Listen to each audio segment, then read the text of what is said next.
All right, let's talk about one of life's biggest and most fascinating paradoxes.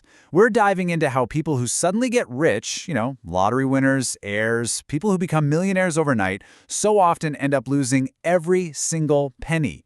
It seems crazy, right? But there's a really powerful psychology at play here. And that really is the central mystery, isn't it? Why does this happen again and again? I mean, how can somebody with tens of millions of dollars end up with absolutely nothing? It's a question that, believe it or not, tells us a lot about money, but it tells us even more about how our minds work. You see, the answer isn't just bad luck or a string of random mistakes. It turns out the path from having a huge fortune to total failure, well, it pretty much follows a script. It's a surprisingly predictable pattern of human behavior. And today, we're going to map out that journey, step by step. Okay, so let's get into it. The story almost always kicks off in the exact same place, what we can call the easy money trap. See, the problems don't actually start when the money is being spent. They start the very moment it's received. And take a look at this, because it really breaks it down perfectly. You've got two totally different paths to getting wealthy. On one side, there's the grind. This is wealth that's earned over years, built through trial and a whole lot of error. That process, it naturally teaches you about risk. But on the other side, you have the gift, wealth that just shows up overnight, with zero experience of failure. And that creates a massive, dangerous blind spot. And that blind spot?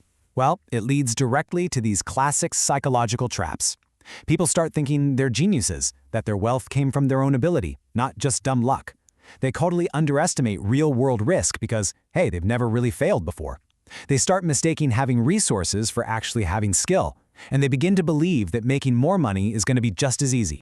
This completely warped sense of reality then fuels this really powerful human tendency that psychologists call lifestyle lock-in. The second our income goes up, our spending habits don't just inch up with it. Oh no, they leap forward and get locked in at that new, much higher level. We get used to luxury almost instantly, and it just becomes the new normal. And you can see the consequences right here.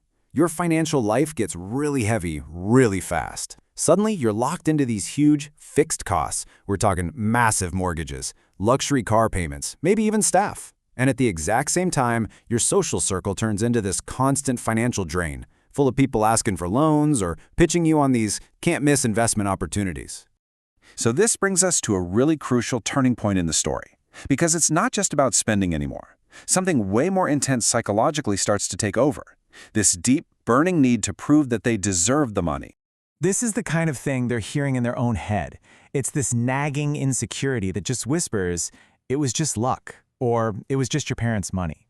And that creates this enormous pressure to prove their own worth, to show the world, and maybe more importantly themselves, that they are a real success. And how do they try to prove it? Well, by making big, flashy, bold moves. But unfortunately, these moves are often just disastrous. They start investing based on exciting stories, not boring old data. They'll trust friends without doing any real research. They chase whatever trend is hot at the moment, and, this is the most dangerous part, they use huge amounts of borrowed money, or leverage, to do it all.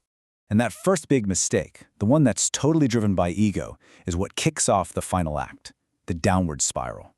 This is the point where the descent goes from a slow slide into a complete and total freefall.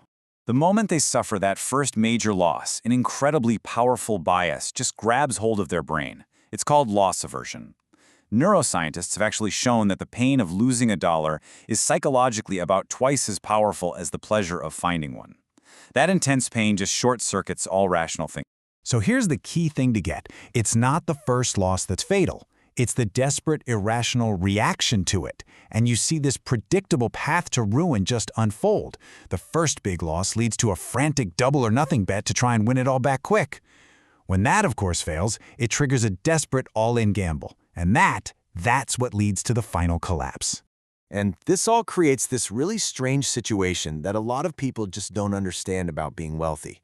It's what you could call the rich person's paradox. They can have a net worth of millions, even tens of millions on paper, but have absolutely zero cash. See, their money isn't liquid. It's all trapped. It's in mansions. It's in shares of some private company. It's in these complex investments. These are all things you can't just sell overnight. So when the debts come due and the cash flow is gone, there's nothing left to pay the bills with. The entire empire just implodes.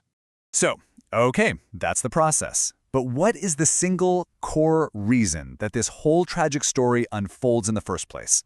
Well, that brings us to our final section, the deep underlying why of it all, the fatal cognition gap. And here it is, the central idea of this entire explainer boiled down to one simple, powerful sentence. Wealth grows faster than wisdom. When you get money that you haven't earned through experience, you have the resource, sure, but you don't have the mindset to actually manage it. Just look at this final comparison.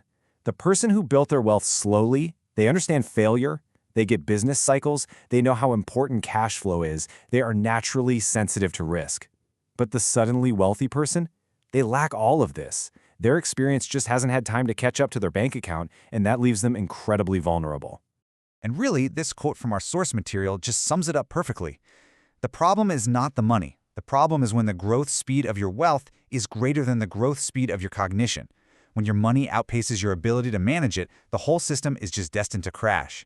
Which leaves us with one last thought experiment for you.